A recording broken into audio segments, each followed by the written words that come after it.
Listen, thank you all very much for coming to listen and take part in this important piece as it relates to our living circumstances. My name is Eugene Boger, and I'm the new pastor here at Bethany. I'm grateful. If you smell me, I got the new car smell. I'm excited about being here in New Orleans, but particularly excited about having an opportunity to serve you and Bethany, opening up our doors. Certainly want to offer a shameless plug, and any opportunity you all wish to join us in worship, 10 o'clock every Sunday morning. But I want to also extend to you the facilities are available. Our restrooms are right outside the door, women's and men's room. And of course, if there are any other needs, water, because it is a little hot, please feel free to request, and I'll make sure you get that. Say water? Water, yes, sir. You'd like a bottle of water? Okay. Okay, all right. We can do that. I would like to also just start us off with a word of prayer and then turn it over to our host, all right? Let us pray. Dear God, we're grateful to you for all that you've allowed us to experience today and for keeping and protecting us. Thank you for these leaders in this community, persons who are interested in our existence and our way of living. We know that you care about the small and intricate needs in our lives. Bless this time together that is fruitful, that is informative, and that your presence will be with us. Thank you for these persons who have come to share. And we ask, oh God, again, that we walk away empowered. This we ask in the name of Jesus the Christ. Amen. Anyone else need a bottle of water?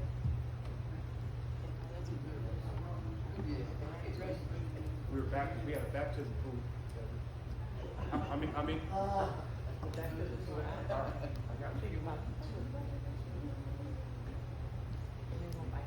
Hello, good evening. My name's Catherine Combs. I work for Roadwork NOLA. I know I'm probably your favorite person here tonight. You're going to meet some other lovely people who are on this project team with me. My colleague Rodriguez is going to come up after me and talk a little bit about the design plans that we have going, and then Eric's going to talk a little bit more about what that means. My colleague Leisha here and I are with Roadwork NOLA. We're resilience outreach specialists. We're here mostly tonight for continuity. We'll really be your point of contact once this construction gets underway. But if you have any other questions that are relating to other concerns besides this project, we're happy to talk to y'all after the meeting as well. What we're going to do is go through this presentation really quickly. I'll ask you to hold your questions till the end, and then we'll go through them rapid fire motion. And if you have to go, I have comment cards out there. And if you prefer to just write your question down, we can go with that as well. Thank you so much, and looking forward to seeing you. I'm speaking with you after this. Rodrigo.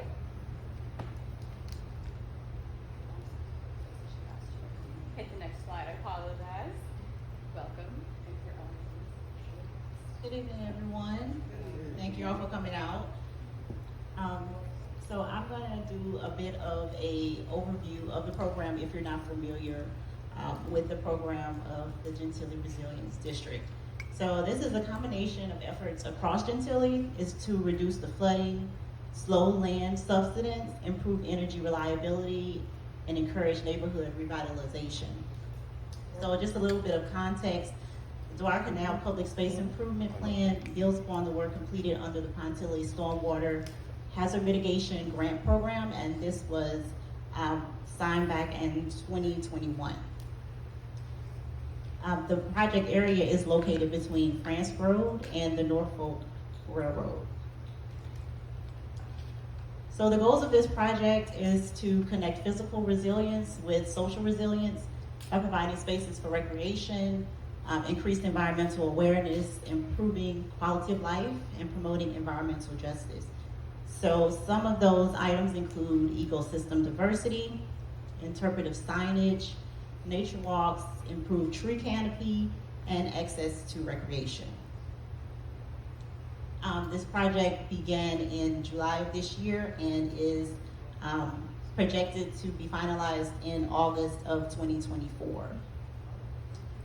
And I'm gonna go ahead and turn it over to Chris Affridge with Dana Brown to speak more on the neighborhood history. So a lot of y'all probably know half of what I'm saying, or maybe all of it. Y'all been here for a while, but it's pretty interesting the way that y'all's neighborhood developed over time.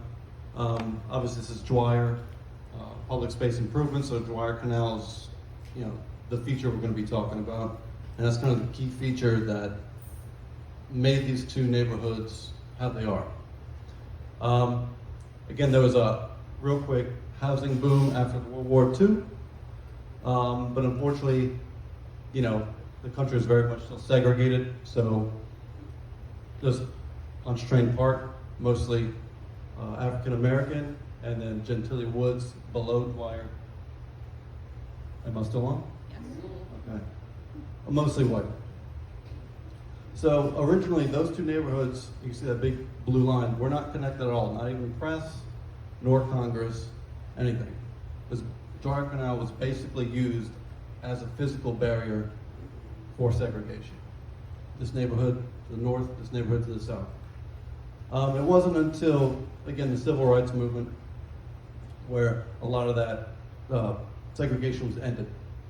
So obviously, white flight occurred, then the neighborhood slowly, Gentilly Woods slowly became, you know, dominated predominantly by African Americans. So once those were kind of connected, at least more culturally, Dwyer Canal still served, you know, kind of a barrier between the two areas.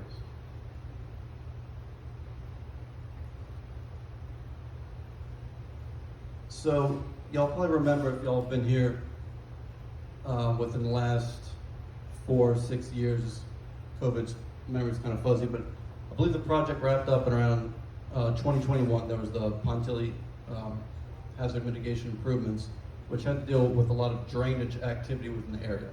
And that involved a lot of tearing up streets, adding new pipes, new pipe connections to get water from one place to the other as it needed, some depressed lots to temporarily store water rather than have it flood in the street or in people's homes.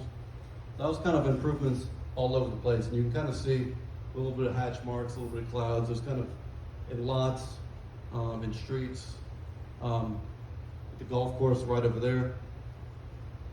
But through that process, we had a lot of comments from the public saying, you know, we would like this, we would like that, different amenities. But unfortunately, with that project, the funds were tied to only hazard mitigation, flooding, stormwater. So that a lot of those requests couldn't be solved or resolved in that regard. So that's kind of what this project is coming back and adding some amenities to those areas. Accessibility, as I kind of mentioned earlier. Press Drive, Congress Drive, pretty much a bottleneck between the north and south areas. They do have sidewalks, so as far as circulation, it works as well as it can now. Some of them are in various states of usability, but we will address the ones near Dwyer Canal as part of this project. Another feature along Dwyer Canal is there's 12 lots which are owned essentially by the city, and these can be used as additional connection points. You can see the blue ones there. I'm not blocking anybody. Those were recently redeveloped during that Pontilly project, the stormwater project I had mentioned, as detention lots.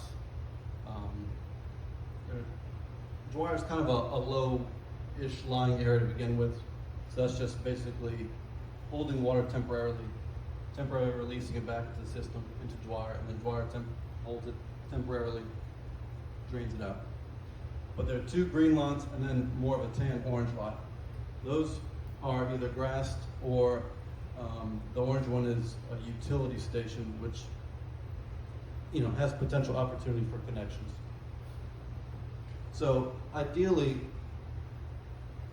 if we look at the map, lots that are adjacent from each other would be the most efficient routes if we were to connect across and kind of join up the neighborhoods.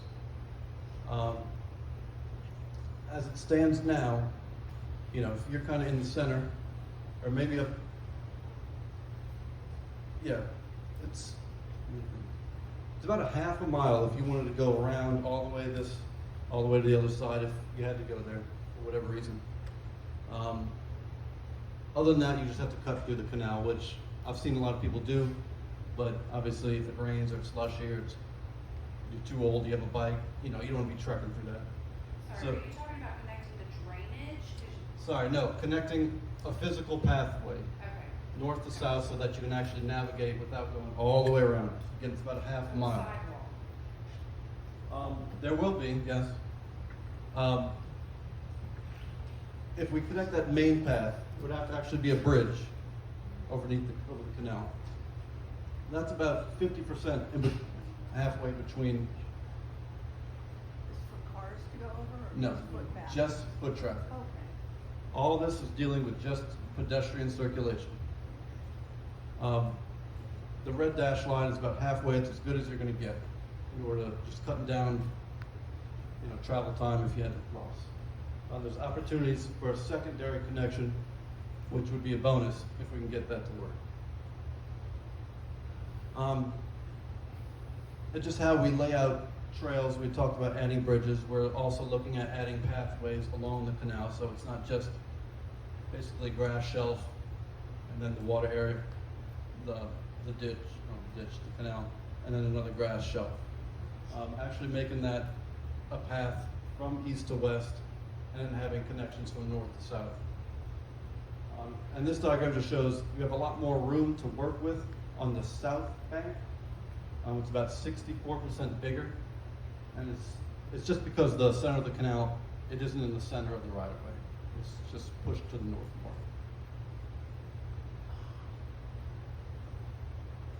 That connection point that we talked about, which is 50%, halfway right in between Press and Congress.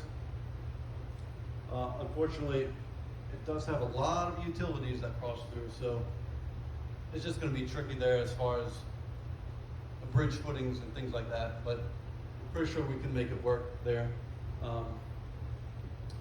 Right now the only utility you really see is the overhead power lines, which are way up there, but that's actually a main utility corridor. Sewage, water, a lot of that go through the south end on the west side, and a lot of it then go on the north side towards the east. So it'll be a little bit challenging in that regard. Real quick, again, a bridge, that's what we're looking at basically. Pedestrian bridge, nothing too fancy, no overarching, we gotta keep ADA accessible. Probably bollards in front of that just, because some people they do drive on the banks and they will take four-wheelers and try to cross. See the other picture, basically we're looking at ideally an 8-foot wide path, multi-purpose, kind of stripe, walking, biking, everybody crashes. Side amenities, additional site lighting along there, and then possibly some wildflowers, something like that to break up the monotony of that long grass path and add some interest as well as some ecological benefits. Something that can be mowed seasonally, and as mentioned before, trees for tree coverage. Yes.